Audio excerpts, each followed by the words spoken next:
Yo, what's going on, guys? It's Jack, and welcome back to another video. And first and foremost, I wanted to give you guys a shout out and say thank you very much for everybody that, first of all, watched the previous video that I made, as well as for those of you guys that went that extra step and basically said something in the comment section, which were all pretty much very positive comments, very heartwarming.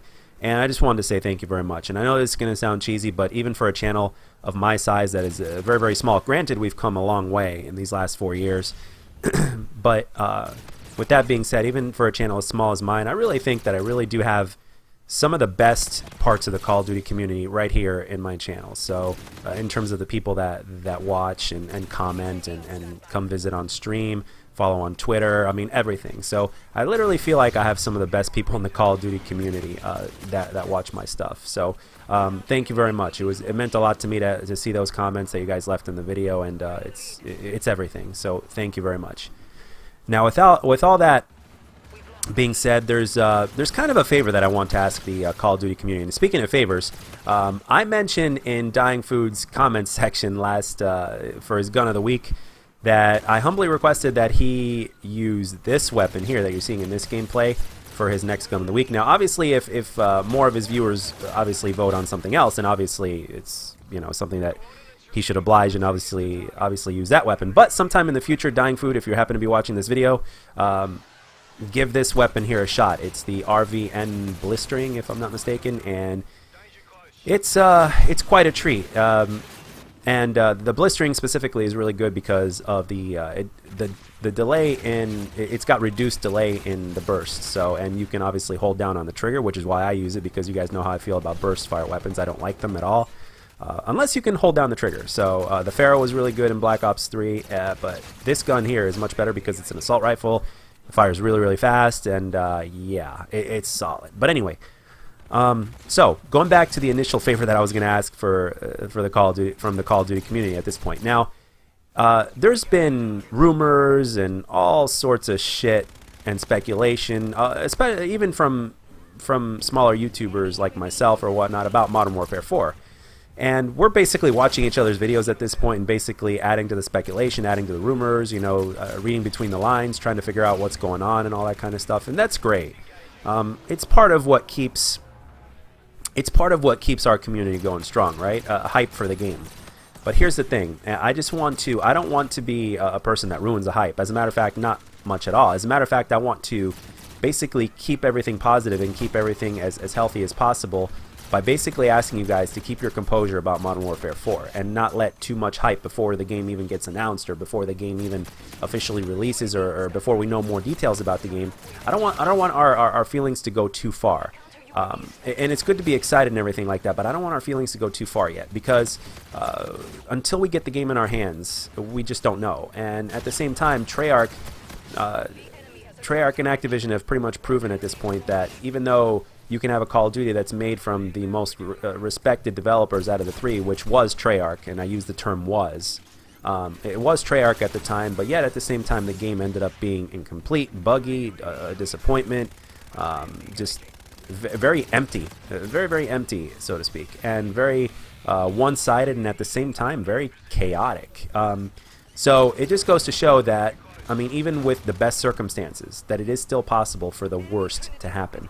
So, but with that being said, I want to try to keep things positive, and when you look at it from what I'm trying to say is that, like, in order to keep ourselves, in case we're not too as happy as we want to be with the game, when it does come out, or when we do get our hands on it, or when the beta releases, or when the multiplayer reveal event happens or whatnot,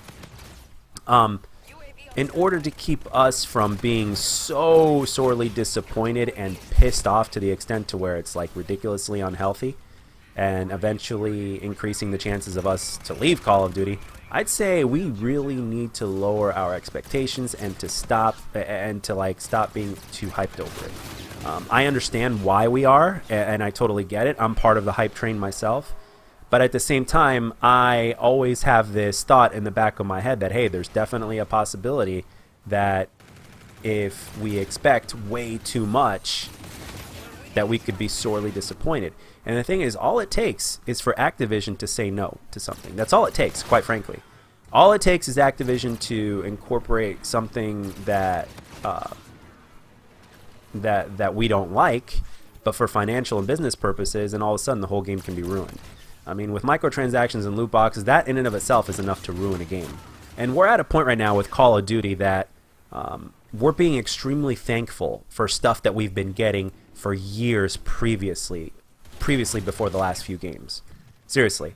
Like the stuff that we were getting in Black Ops 1, Black Ops 2, COD 4, Modern Warfare 2, all that stuff. I mean, the stuff that we were getting for years before they started to change things up on us a little bit, all of a sudden we're hyped to have that again when we shouldn't have had that shit taken away from us in the first place. Because that's what is Call of Duty. That's what makes Call of Duty Call of Duty. You can't take the basic stuff of the formula away from the community and then basically like make a big deal out of it when you bring it back. It's like that stuff should have never left, and it's really pathetic that we're so hyped about something, and myself included, obviously. I'm putting myself here.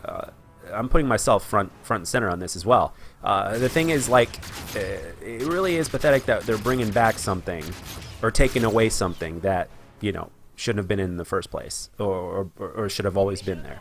So it sucks, but the thing is, these guys plan everything, man, and it's all about the financial situation. They got no choice. They're legally bound. I'm not defending them by any means, but I'm just saying. So I mean, and part of the reason why I think that the reveal in terms of an official trailer or title announcement or whatever the hell it is hasn't been out yet is simply because there's so many other things going on right now. There's Avengers Endgame that's promoting through the wazoo. There's so many other things. There's Game of Thrones. There's the newly released info about PlayStation 5. I mean, there's just so much going on at once at this point. So I wouldn't be surprised that if they reveal it next month as opposed to this month. But we'll see. Maybe within the next couple of weeks we might get something, which I'm hoping, you know, being a Call of Duty fan that I am. But it would make total sense for them not to because of reasons that I just mentioned. So.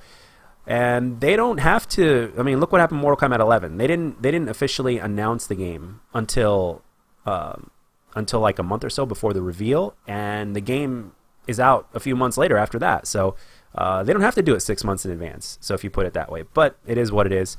But anyway, guys, that's all I got for this one. Let me know down in the comment section what you guys think, and remember, let's try to keep our composure as best we can and not get overhyped about it, because if we end up being disappointed, sometimes even in the slightest. It can ruin the whole experience for us, and at the same time, it could pretty much it could piss us off to the point to where we can turn into people that we don't want to be. You know what I mean? So at least, you know, to a certain degree, obviously, you know, temporarily. I mean, it could piss us off and bring out the worst in us. But anyway, guys, that's all I got for this one. Let me know down in the comment section what you think. I hope you enjoyed the gameplay and the commentary. And as always, if you enjoyed this video, let me know. And if you didn't, let me know what I can do to make my videos better. And I'll catch you guys on the next one.